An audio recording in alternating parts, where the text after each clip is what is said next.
Bienvenidos a todos. Muchas gracias por estar aquí con nosotros y perdonarnos la acomodación de los asientos que calculábamos mal. Adiós, gracias. Me encanta que calculemos mal. Bueno, que vais a estar con Juan Antonio y con Antonio recorriendo el Béjar industrial. Yo me voy a enterar de cosas que no conozco y de verdad muchas gracias por colaborar viniendo para que en las cosas difíciles que tenemos aquí en el casino nos dais ánimos a seguir luchando. Bueno, primero muchas gracias por venir a todos, muchísimas gracias al casino porque siempre nos acogéis fenomenal. Te iba a decir fatal, hasta patazos. No, yo lo intento, pero es que no me sale. Y la verdad es que este es la última actividad de agosto en el casino de esta... Si de eso me digas que la última actividad, no, que entonces tengo una ventana abierta por ahí. No, de este verano. Y si hacemos un poco de recordamos y de recopilación, resulta que en la primera actividad hemos paseado por el mundo con la poesía de Luis Felipe el Comendador y a través de Pedro Ojeda. En la segunda actividad hemos paseado por las calles de Béjar, por la naturaleza, con la poesía bejarana, a cargo de que está por allí, con el recital poético de Antonio Gutiérrez Turrión y con fotos de Jesús Castellano. Y esta actividad tercera, un recorrido, también otro paseo, y sin movernos, sin cansarnos, sin pasar calor, por el patrimonio industrial de Béjar, con fotos, la mayoría fotos antiguas, con Juan Antonio Frías y Antonio Sánchez. Yo creo que la propuesta veraniega que ha sido un éxito, gracias a todos vosotros, claro, lógicamente, porque estas actividades las hacemos para vosotros. Y yo si digo estas palabras, es porque nuestra presidenta no está aquí, si no tendría que ser Pepa la que estuviera en este momento aquí. lo importante es la representación. Eso es. Y nada más. Avanti. Muchas gracias.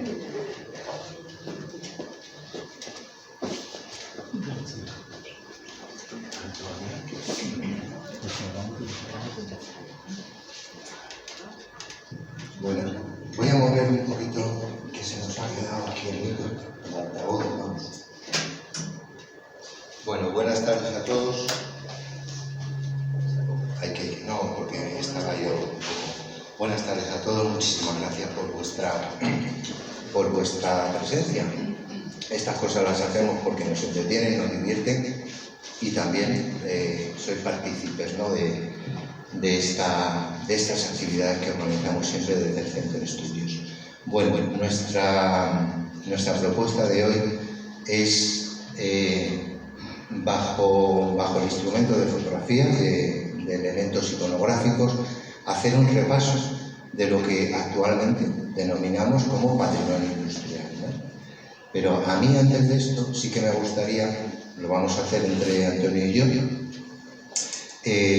pues que él os explicara un poco brevemente qué es el contenido de todo lo que, de las 75 imágenes que vamos a ver.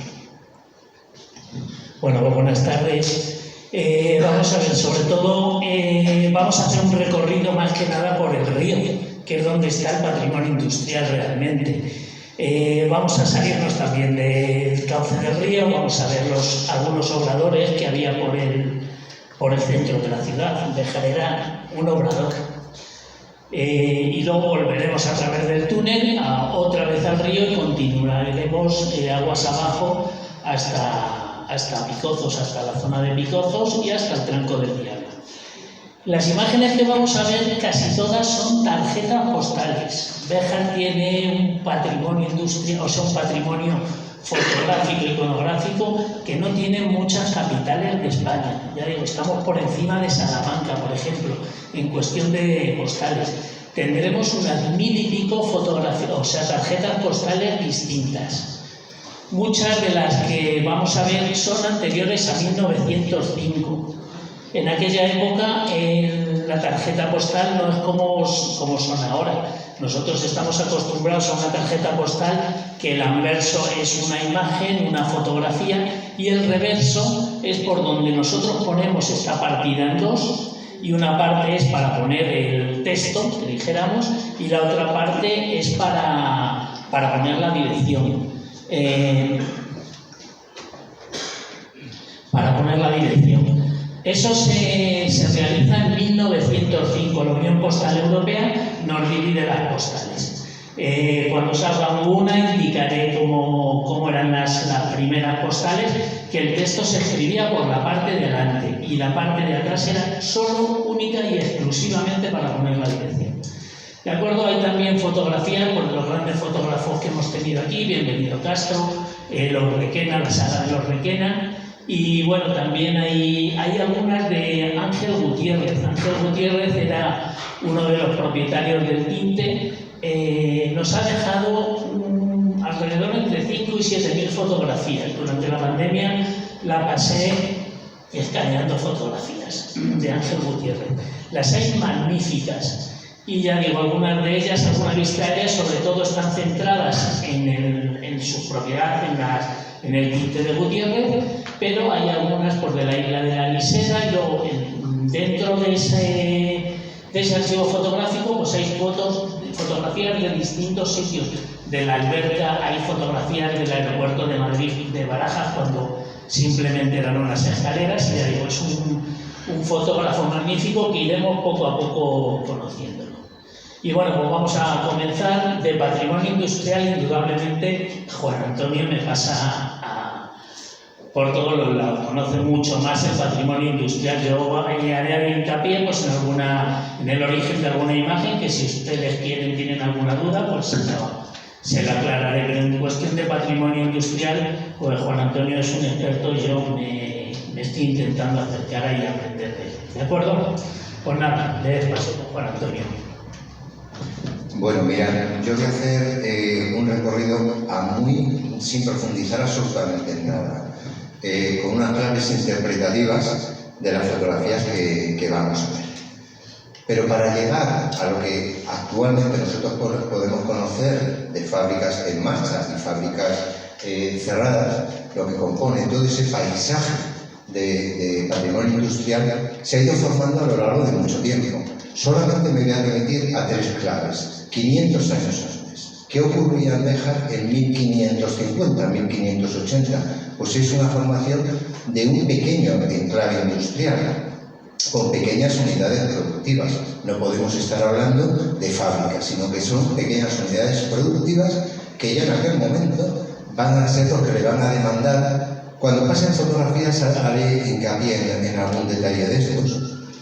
Le van a demandar a la Casa Educal la formación de un tinte. Bueno, pues a partir de ahí, a lo largo de todos los periodos históricos que nos han precedido, con conflictos bélicos, con huelgas, etcétera, etcétera, etcétera, todo eso, y la revolución industrial, por supuesto, ha ido conformando este paisaje. Pero este paisaje, lo más próximo a nosotros, lo más reconocible, va a ser la clave del siglo XIX, con la revolución industrial. Vamos a hacer también unas pinceladas a que no todo lo que nos acompaña o acompañó en un momento determinado va a ser la industria textil, puesto que había otro tipo de industrias en menor cuantía, evidentemente, pero el mapa geográfico estábamos en un entorno, estábamos en ese momento en un entorno agroganadero, pero donde la industria papelera va a aparecer, la industria de los curtidos, etcétera, etcétera, ¿no? Entonces, no solamente era la cuestión textil, sino que tenemos unas representaciones muy interesantes. Mira, vamos a hacer un viaje partido, es decir, desde más o menos la cabecera del río, donde se van a asentar las primeras industrias, y también vamos a hacer una lectura del entorno urbano, el interior de la formación industrial en el casco urbano. Podríamos habernos ido a casi las primeras intervenciones que se van a hacer con la industria energética en las cabeceras de lo que fue la central de la Abeja, por encima del Canalizo, ¿no? Pero bueno, no teníamos fotos antiguas de ese momento, y vamos a arrancar con esta imagen. Esta imagen es el imponente acueducto de la segunda fábrica del papel continuo que se funda en España, en 1840. Un candelariense, Francisco Peñarrico, va a instalar esto, pero me gusta incidir mucho, va a ser la segunda fábrica de papel. Se va a inaugurar el 13 de diciembre de 1840. Tuvo unas vicisitudes un poco complicadas porque, entró en concurso de acreedores porque incurrió en unas inversiones muy grandes, ¿no? Y le llevaron a esto. Este es un elemento no existe evidentemente, pero muy representativo. De hecho, era una postal que se editó del Candelario y como veis, pues es eso, representa lo más llamativo de la fábrica de papel. Ahora continuamos hablando algo más de la fábrica de papel. En ese mismo entorno, como podemos ver ahí, mira, la fábrica de papel era esta, sobre la que estamos hablando. Pero ¿qué va a suceder? Pues va a suceder que a lo largo del río se van a dar la instalación de esto era un molino, una fábrica no fábrica, realmente molino, y este también. Aquí actualmente es donde está instalada la central hidroeléctrica de Samuel Solórzano. Este es el río y este es el canal que va en agua al Navazo. ¿Por qué? Pues por la necesidad hidráulica que tienen este tipo de industrias, ¿no? A ver si me hago con el manto. Mirad, una fotografía muy interesante, pero tenemos que hacer una corrección a lo que pone. Cuando esta fotografía la adquiere Antonio, dice puentes del río Frío, Atuecas. Pues no, la hemos reconocido y efectivamente, mirad qué interesante la construcción de principio de siglo. Este es el puente viejo, perdonad, tengo que tirar un poco. ¿Veis este puente que hay aquí? ¿Vale? Y este canal. Bueno, pues este es anterior. Ese es el puente viejo de Candelario y este es el canal de traspaso de agua del Navazo. Pero claro, en una estructura de madera con solución de un pendiolón. Es decir, que el propio canal de agua era de madera. Algo que luego se va a solucionar con lo que hemos conocido, yo creo que casi todos, que es ese mismo canal, pero ya en una solución más técnica, en viga de celosía y demás. Frente a estas fotos, bueno, aquí estamos viendo el antiguo puente de la carretera de Candelario y el puente del siglo XIX, ya más.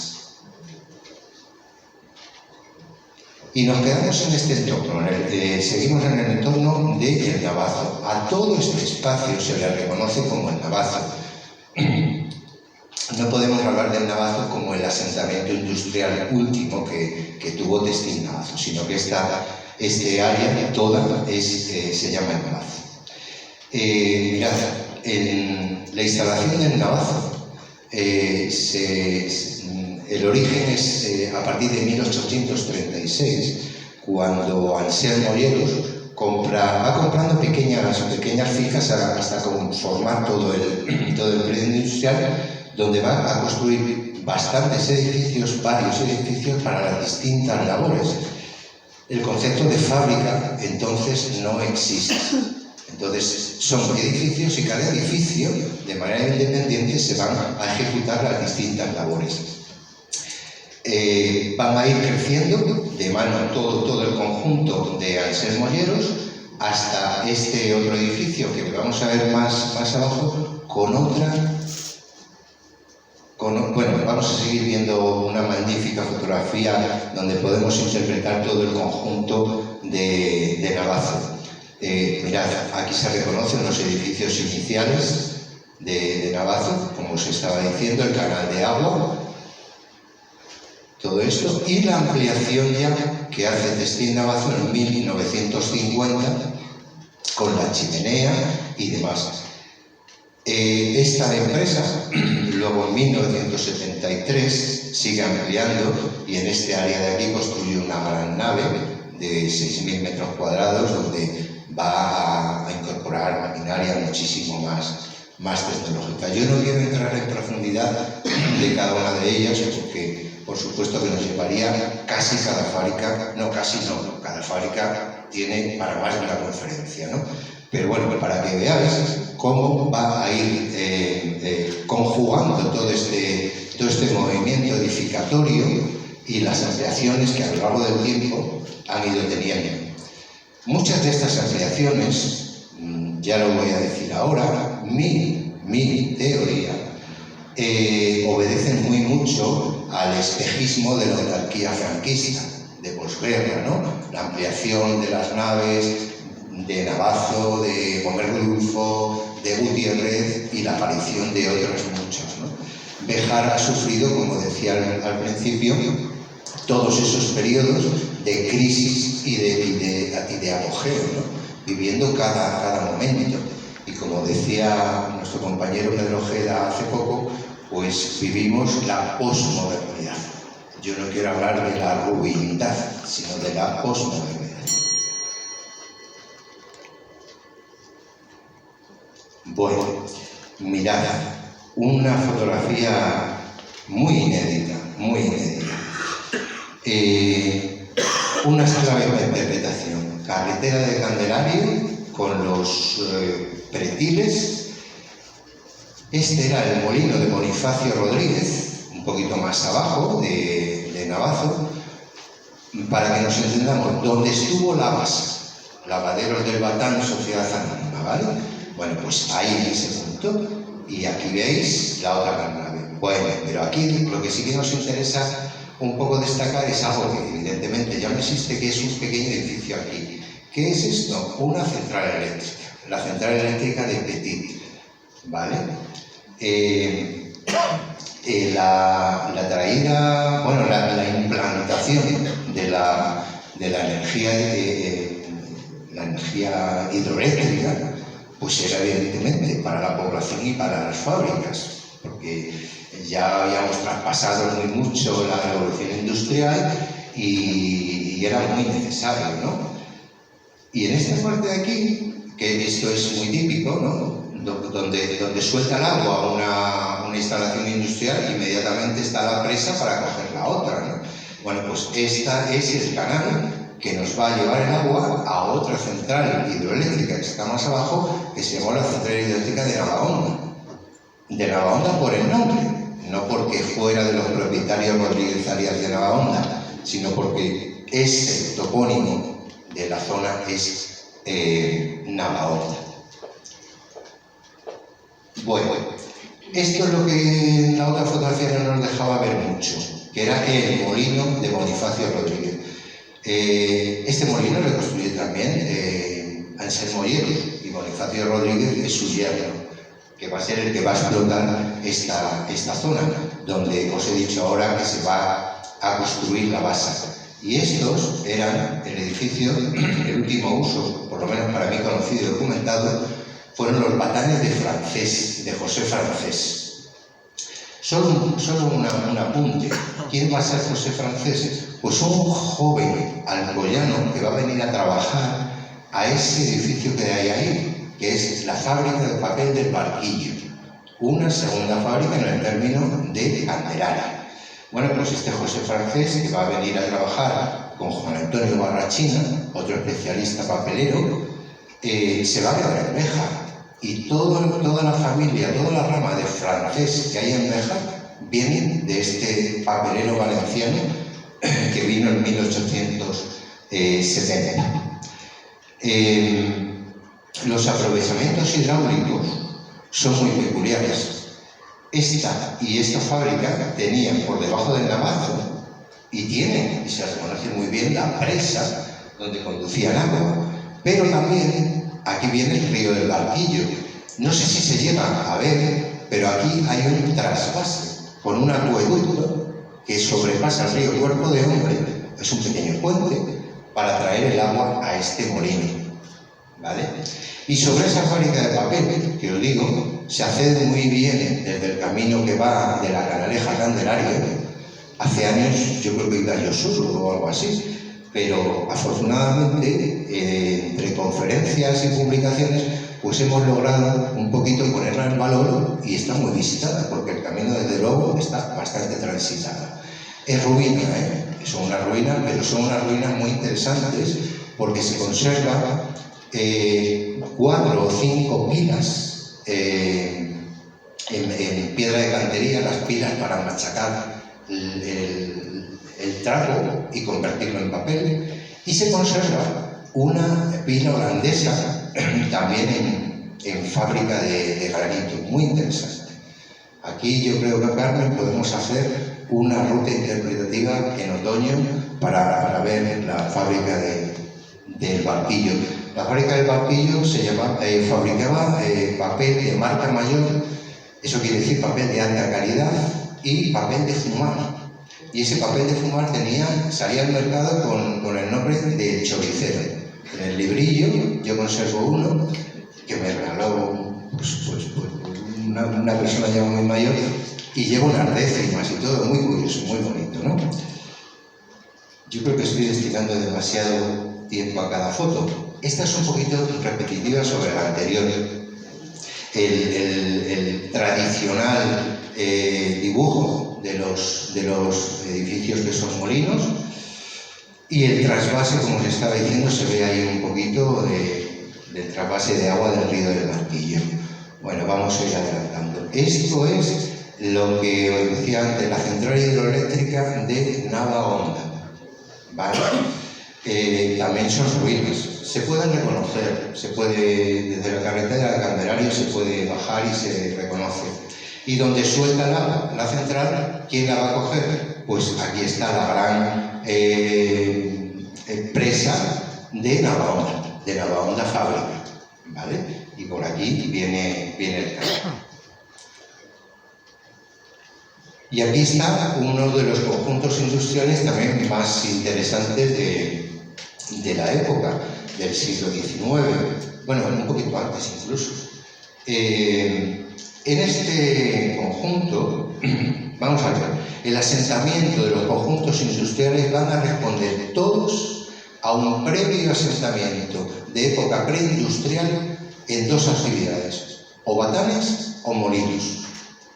Entonces, a partir de ahí, quien va adquiriendo o quien va transfiriendo y reconstruyendo va a ser siempre sobre un molino o un antiguo batán. Este es uno de los ejemplos. En este área aún se conserva uno de los primitivos molinos que hubo en ese predio, que venía la regadera por aquí, y otro que estaría por esta nave. Esto es una construcción muy interesante. Ha ido también ampliándose, fruto de fábrica de pisos. Aquí ya sí que hablamos de fábricas. ¿Por qué? Porque hay una fecha clave para ver, que es 1824. 1824 es la referencia de las primeras importaciones de maquinaria para establecer los procesos industriales en cadena, en gran producción, por así denominarlo. Entonces, ¿qué obliga a ello? Pues la construcción en vertical. Las transmisiones mueven máquinas y todo el proceso se va realizando con mucha más efectividad y con mucha más rapidez. A eso van a responder todas esas construcciones de pisos. Un poquitito más abajo de Navahonda, seguimos el río, el Batán de Arriba. Cuando hablamos de Batán de Arriba, nos vamos a referir al topónimo de Batán de Arriba, es decir, la actual Tesa. Eso es el Batán de Arriba. Pues esas son las iniciáticas construcciones muy modestas, ahora las vamos a ver, que había en ese área. Y que nos las permite ver esta fotografía. Es foto, no es dibujo, pero son fotos coloreadas, que tampoco existe la imprenta en color, sino coloreadas. Bueno, pues aquí tenéis el Batán de Arriba, que lo van a componer estos 2 edificios, uno pequeño y otro que no se llega a ver aquí detrás. Conjunto de Navahonda, el monte de utilidad pública, esto era las bañaduras altas, ¿vale? Todo esto, la parte de los pinos hasta la Canaleja, eran las bañaduras altas. Luego hablaremos de ello un poquitito. Pero quiero que os fijéis en un detalle que hay aquí, que es una presa. Esta es la presa para la delegación de agua al desmote químico. El desmote químico os traslado donde estaba. Donde está Tranfites y donde está ahora mismo el taller de Alameda. Eso era el desmote químico. Bueno, pues aquí tenéis esta presa. Esta presa, si vais hasta la entrada de Tesa, actualmente se la reconoce muy bien. Y si no trae mucha agua al río, se ve perfectamente la presa, que es otro de los elementos del patrimonio industrial que hay que tener en cuenta. Bueno, antes de meternos con Tesa, ¿qué va a ocurrir aquí? ¿Por qué desaparecen esos edificios? Pues desaparecen porque en 1922 hay un incendio. Esto lo está explotando en ese momento los hermanos Bosalve y Zanaya, y hay un incendio. Entonces, pues desaparecen estas, le he dado hacia mal, desaparecen estas naves, se queda esto en ruinas hasta 1933, que va a aparecer un asentamiento nuevo. Ese asentamiento yo creo que hemos visto esta foto, pero bueno, ya que la tenemos, pues hablamos sobre ella. O no, prefiero esta. ¿Qué va a ocurrir? Pues que mirad, en 1934, fruto de lo que yo, y solamente yo, creo, el espejismo de la autarquía franquista es este, es uno de los elementos que nos lo transmiten así, ¿no? Es la aparición de Tesa. La aparición de Tesa es un poco larga y compleja, pero se va a sentar en este valle. Esto es una finca enorme, una finca de 32.000 metros cuadrados. Entonces, se van a llevar a cabo dos fases. Esta va a ser la primera fase, en una construcción peculiar en ese momento en Béjar. ¿Por qué? Se le encarga el proyecto al arquitecto provincial, al arquitecto de la Diputación, que es Lozano Lardez, a quien le aconsejan que visite Cataluña para que tome ejemplos en vivo y en directo de la tecnología traducida a la arquitectura, ¿no? Entonces, pues, ¿qué diseña? Pues diseña lo más práctico en ese momento. Son naves en una sola planta, pero en dientes de sierra.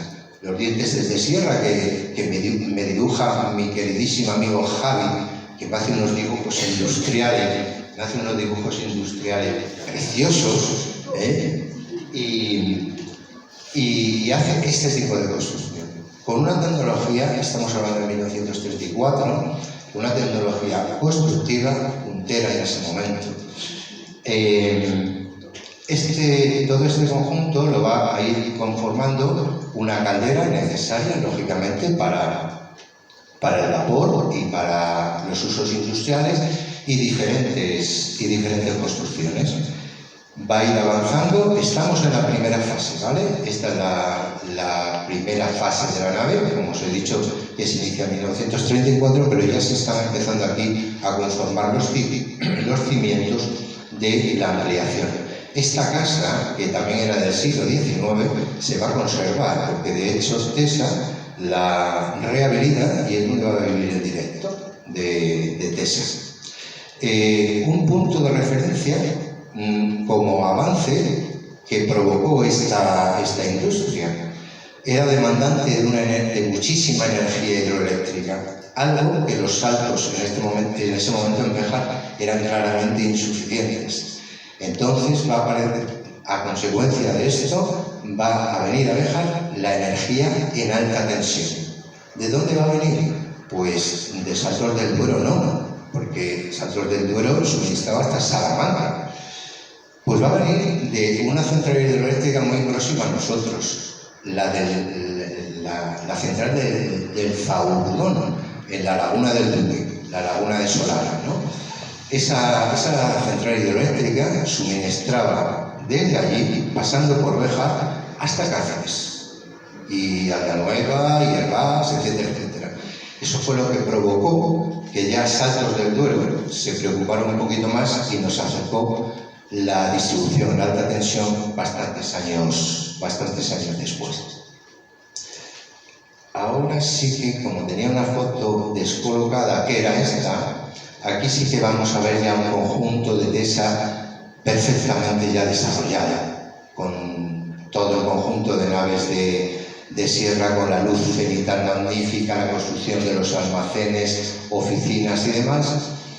Y aprovechando también, aunque no tiene nada que ver con el patrimonio industrial, sí que me gustaría que os fijáis en algunos detalles, como la parte de intervención por el Instituto de Investigaciones Forestales está ya ejerciendo desde 1931 en todo el área que nosotros actualmente conocemos como Los Pinos, pero que es el Tomillar o Bañaduras Altas, como digo. Las Bañaduras Altas no vamos a entrar en profundidad, eran terrenos comunales, pero no estaban bajo el gobierno del concejo o del ayuntamiento, era una diputación independiente. Es una entidad de una complejidad hacendística pues muy compleja, muy compleja. Existían las Bañaduras Altas, que es esta zona, y las Bañaduras Bajas, que luego hablaremos de ella.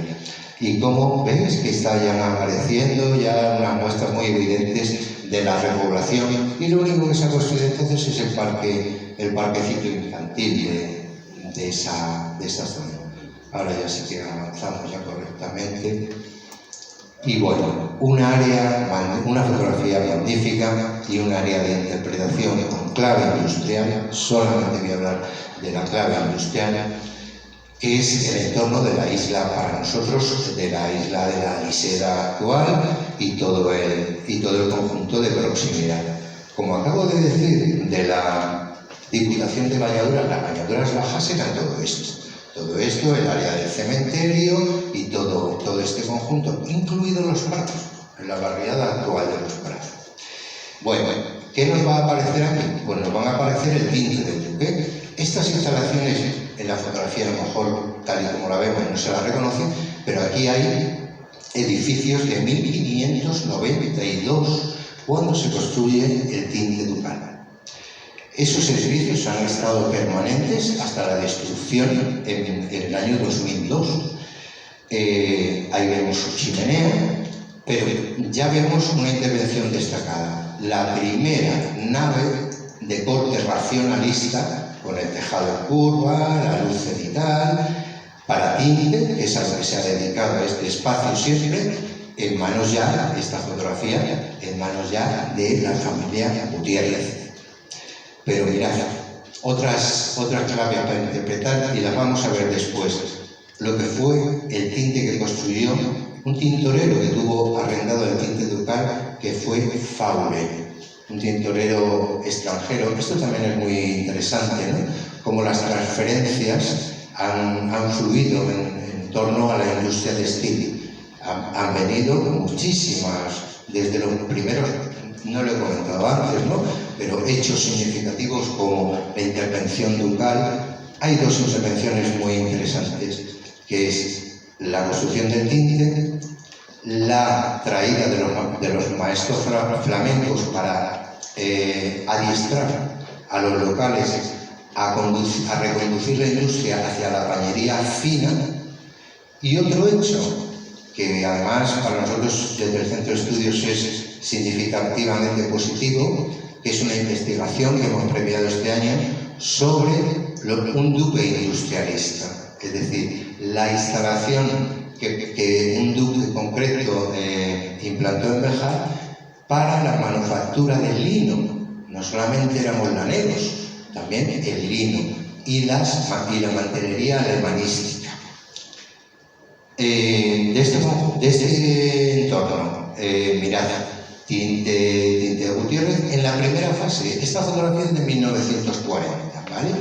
Todo el conjunto de lo que luego fue Gosalvez y el área de Gosalvez. El área de Gosalvez con su chimenea y demás. Y todo esto es lo que actualmente es el parque de la isla de la Isera, ¿no? Este sería el lavadero de Arias, y aquí había, en este momento de la fotografía, una fábrica de harinas, pero originalmente aquí estuvo asentado el primer batán ducal. Hay un documento valiosísimo que le descubrió nuestros compañeros del Centro de Estudios, Juan Félix Sánchez y Pepe Muñoz, en el archivo de la Real Chancillería de Valladolid por motivo de un pleito, donde un pintor, el pintor Ventura de Lirios, que trabaja para la Casa Ducal, levantó un plano. Es un documento que se ha divulgado mucho, un documento muy bonito de 1716 creo que es. Bueno, pues en ese documento de época preindustrial ya dibuja el batán construido, el escaldadero. ¿Sabéis lo que era el escaldadero? Un labradero de lanas. Vamos a avanzar sobre esto. Comentaba antes, cuando hablaba de Tesa, la presa que reconducía el agua hasta el desmote químico. Este es el desmote químico, donde luego se va a construir transfites y demás.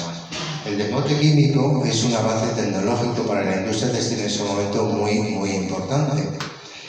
Ese desmote químico, que era de Anaya, viene a montarlo, vienen dos industriales catalanes a montar ese desmote químico, que uno de ellos va a ser Luis Izar Massaguer. Ese Luis Izar, que luego se casó en Béjar, y toda su descendencia de Izares viene de ese catalán que vino a montar el desmote químico, como os estoy diciendo. Más o menos no nos vamos a mover de este lugar. Esto sigue siendo unas construcciones adyacentes, pero mirad, dos peculiaridades de interpretación para cuando paséis por ahí, porque es muy fácil de pasar hoy día.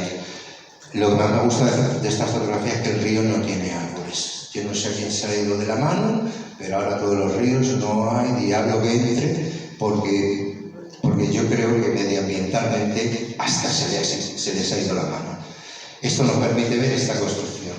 Mirad, esta no, pero la fotografía de este puente es un referente de cómo se va a ver Béjar en la Exposición de Londres de 1851. ¿Por qué? Porque el gobierno de España en ese momento le va a encargar al fotógrafo del reino, J. Lauren, a fotografiar obras públicas destacadas de las que ha intervenido el Estado. Y esta va a ser una de ellas, la construcción de este impresionante puente en cantería. Y esa foto que hace J. Lauren, entonces, y alguna más del Santuario del Castañar, pero esta concretamente va a ir a la Exposición de Londres como un referente constructivo de ese momento. Pero hay un punto que sí que voy a hacer incisión, que va a ser esta presa. Esta presa se reconoce actualmente. Por aquí se puede pasar con la nueva ampliación esta que se ha hecho hace poquito, desde la Lisera. Bueno, pues cuando subáis o bajéis por este camino, este área de aquí, que se conserva muy bien, bueno, muy bien, se conserva visiblemente reconocible, os vais a fijar en ella porque la hilada, tanto superior como inferior de la presa, se conserva. El resto se conserva, pero cubierta de hormigón, ¿vale? Por nuevos aprovechamientos, etcétera, etcétera. Una presa de 1552, que ha aguantado hasta los terribles diluvios de Santa Lucía de 1700 y otros cuantos diluvios que habrán venido después. Pues ahí está aguantando esta presa, una presa de 1500, la tenemos documentada, pero además a lujo de detalle, cómo se tienen que colocar las hiladas, las medidas, grapar con plomo, etcétera, etcétera.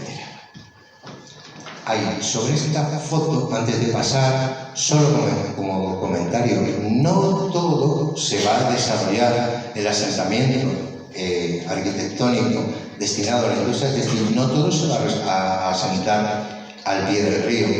Van a aparecer esos grandes edificios que tienen un nombre, vamos a decir, técnico en este ámbito, que son las casas fábrica o las casas obrador. Van a vivir los propietarios, pero en otros edificios, en otras plantas se van a desarrollar actividades. Esta concretamente la va a hacer otro que viene a Béjar en 1800 y pico, que va a ser José Albert Cortés, y que luego ya en el siglo XX la hemos conocido como la Casa de Íñiguez. los parientes de marca que tenemos aquí delante. Bueno, eso mismo que os estoy diciendo, hacer un poco de inciso, veis, en estas grandes casas, el predio de González, etcétera, etcétera, y un hermosísimo puente de una factura magistral y muy detajadito, además. Bueno, ¿qué nos vamos a encontrar? Y cosas que han desaparecido también. Pues ese edificio que está pegando aquí al puente, pues era un tinte, el tinte de Tellez. ¿Lo reconocéis la cantidad de chimeneas? Pues estos edificios siempre van a corresponder a dos actividades, o tinte o tenerías, porque cada caldera necesita una chimenea para despejar el humo y los vapores. Bueno, sobre esto, ¿qué ha ido pasando? Pues, como os he dicho antes, se han ido reaprovechando, se han ido ampliando edificios, ¿no? Esta fotografía de 1960, donde un catalán, esa transferencia que he dicho de técnicos y de trabajadores que nos han acompañado siempre, pues va a ser José Musón Torras, uno de los catalanes muchos que vinieron a Béjar, un magnífico teórico de tejidos, pues va a construir esta hermosísima fábrica, una de las muy pocas fábricas que tienen un diseño arquitectónico con cierto gusto, porque hay determinadas construcciones, pero no dejan de ser patrones arquitectónicos industriales básicos. Pero aquí yo creo que hasta el gusto del propietario debió de intervenir, esto es cosa mía, porque tiene determinados elementos muy interesantes. Bueno, un poquito más cerca de ese área que hemos comentado antes, mirad el desmote químico que le estamos viendo, Puente Nuevo, carretera general, las primeras construcciones que ya no existen de Luis Rodríguez. Luis Rodríguez era un importador y exportador de lanas muy importante.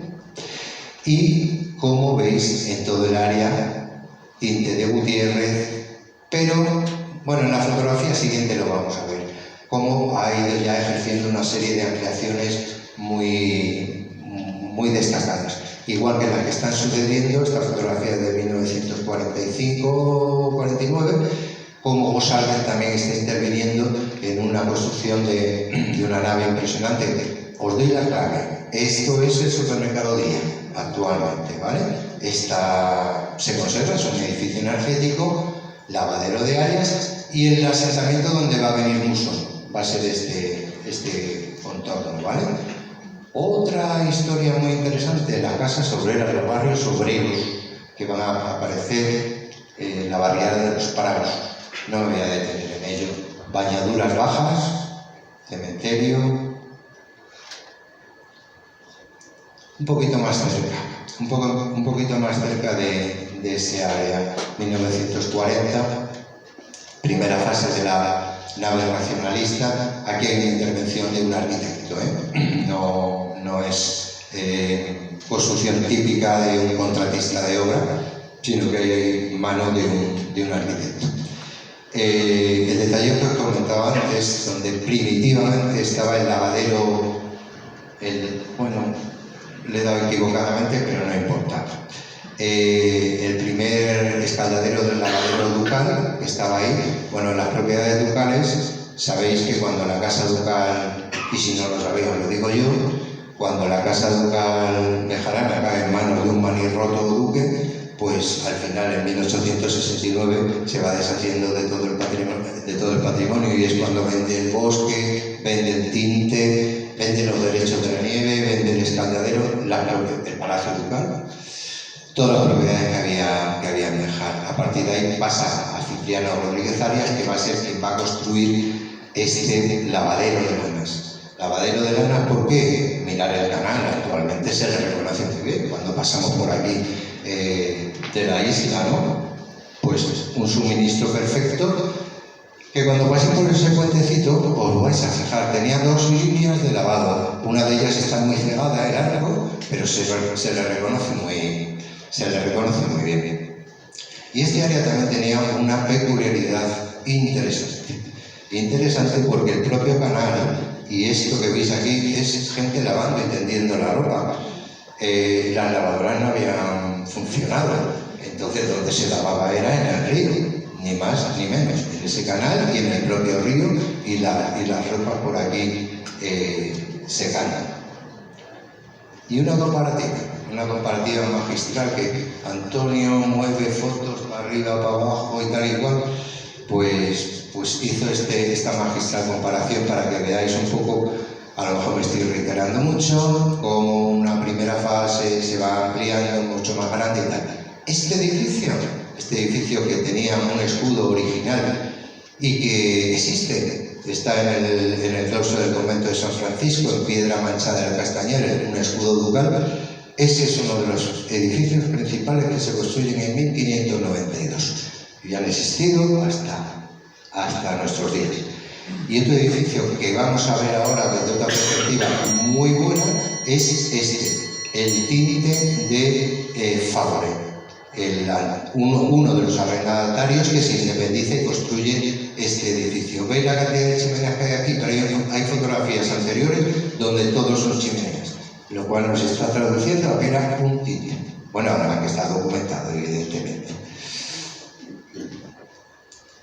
Ese es el edificio visto desde una fotografía que hace Ángel Gutiérrez desde la chimenea de su propio tinte, que tiene un acceso por escaleras, y ahí tenemos un edificio que responde pues, a cánones arquitectónicos constructivos de la cantería en esquinas y en los recercados de ventanas y puertas, y el resto es en mampostería y el lavadero de áreas que estamos viendo ahí.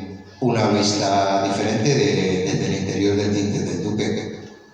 Este edificio, que también lo tenemos documentado, ya en manos de Gutiérrez, se va a ampliar y esto va a ser una vivienda, pero originalmente esto era un edificio tintorero.